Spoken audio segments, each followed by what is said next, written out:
you look at the projects around the state, and if you looked at the Transportation Trust Fund of the state of Maryland, it was in a woeful, neglected position.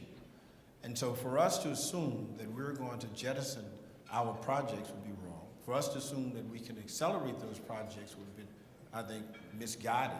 And the only way we can achieve that was to increase the size of the pie. And that is to make certain that the state had the resources to respond to the Purple Line and all the other projects they're in. And therefore, I pushed, and it was very, many people in this room pushed, to increase the gasoline tax because it was the most viable way in which we can get those projects moved. And so as a result, what we now see, the Purple Line is going forward. We see changes in the 270 and many other places around the state. Had we not done that, we would still been sitting here at another committee for Montgomery meeting talking about some of these projects that have been languished for many, years to come. I thought that was the most viable way. Secondly, think about our needs for schools in Montgomery County. We are growing almost 3,000 students per year. There are tremendous needs for construction and many other things around Montgomery County for state school support. Now, think about the city of Baltimore. The city of Baltimore, comparatively, the school system is not at the same level.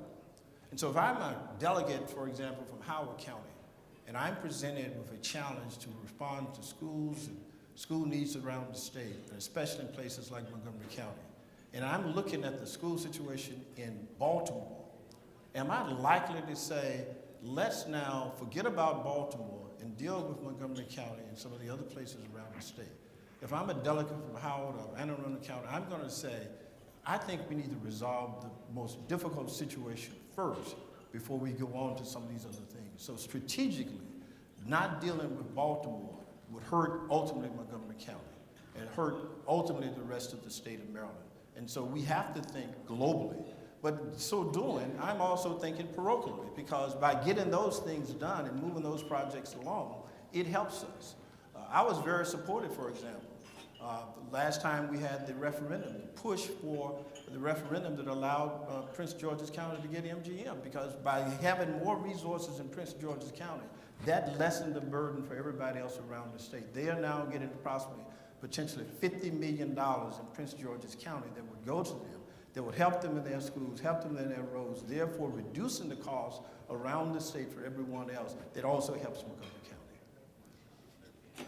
Do you think, I mean, that's a very you just gave a very good explanation, but you didn't do it in a soundbite. Is that something that average voters grasp, do you think? And I think some voters, as with the person who sent me the email about returning the check to Baltimore, there may be a knee-jerk reaction saying that's wrong. County executives stand up for Montgomery County. When I said, for example, that I'm going to support the FBI headquarters in Prince George's County, strategically, I looked at that and I said, hey, there is no spot in Montgomery County that realistically meets the specification what the FBI wants. So what is the next best alternative? Prince George's County. If they move to Prince George's County, I can guarantee if they're in Greenbelt or Landover, there are going to be residents of Montgomery County that are going to benefit from that rather than to see it go to Virginia.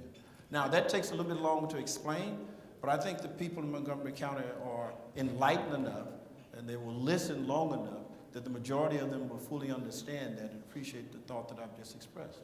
But I also believe that if you believe that this is one Maryland, that as a taxpayer, I mean, we all pay property taxes across the state, but as a taxpayer, you would want every part of your city, your state, to be healthy. And the only way that, and I think that's the joy of being a legislator, because we don't get to just focus on our particular issue in our particular jurisdiction, we get to focus on the entire state.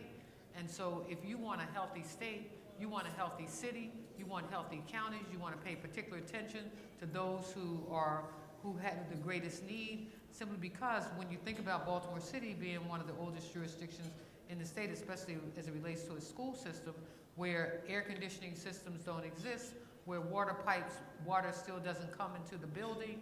I mean, these are real needs because our state has a real need in terms of an educated workforce.